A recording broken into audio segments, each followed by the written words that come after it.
টুথপেস্টে microplastic পাওয়া গেছে। এতে অনেকে আতঙ্কিত।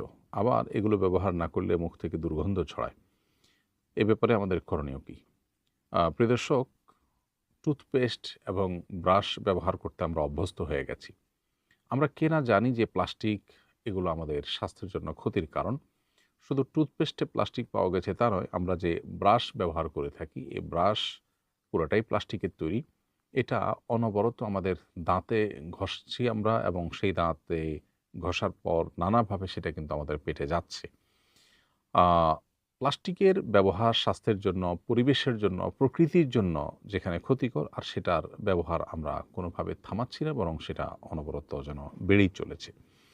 তো এমতো পরিস্থিতিতে আ আমি বলব যে একজন মুসলিম হিসাবে আমাদের জন্য সবচেয়ে উত্তম বিকল্প হলো মিসওয়াক করা।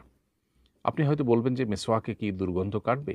মিসওয়াক যদি অনবরত মানুষ করতে থাকে, পকেটে এবং সাথে মিসওয়াক থাকে, সারাক্ষণ যেরকম আমরা মোবাইল টিপি, অনবরত একটু পরপর যদি আমরা মিসওয়াক করি, তাহলে সেক্ষেত্রে মুখ থেকে দুর্গন্ধ থাকার কোনো কারণ থাকতে পারে না। মিসওয়াক ন্যাচারাল এবং প্রাকৃতিক। এটা মানুষের শরীরের জন্য যে অনেক বেশি উপকারী, উপযোগী সেটা বলবার অপেক্ষা রাখে না। মিসওয়াকের সাথে ঈমানের একটা গভীর এবং নিবিড় সম্পর্ক আছে। নবী করিম সাল্লাল্লাহু আলাইহি ওয়াসাল্লাম বলেছেন, লাউলা আশুক্কা আলা উম্মতি, যদি আমার উম্মতের জন্য খুব কষ্টকর হবে এমনটি আমি মনে না করতাম, লা আমারতুহুম বিসওয়াকি ইনদা কুল্লি সলাতিন ওয়া ফি রিওয়ায়াতিন ইনদা কুল্লি ওযু, তাহলে তাদেরকে প্রত্যেক নামাজে, আরেকবার আসছে প্রত্যেক ওযুতে মেসওয়াক করার নির্দেশ জারি করে দিতাম। তো এইজন্য মেসওয়াকটা আমাদের বেশি, বেশি করা উচিত। বাচ্চাদেরকে অভ্যস্ত করা দরকার।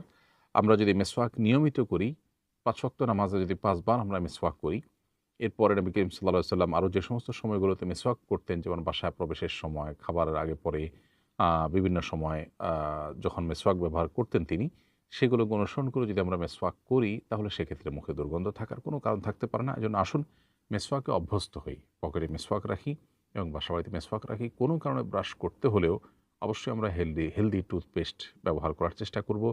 টুথপেস্টের মধ্যে আবার শুধু মাইক্রোপ্লাস্টিকই নয়, এর বাইরে আরও বিভিন্ন ইস্যু রয়েছে, যেগুলো একটু ঘাঁটাঘাঁটি করলে, একটু গবেষণা করলে দেখা যায় যেগুলো আমাদের স্পিরিচুয়াল বা আধ্যাত্মিক ক্ষতিরও কারণ হয়ে থাকে।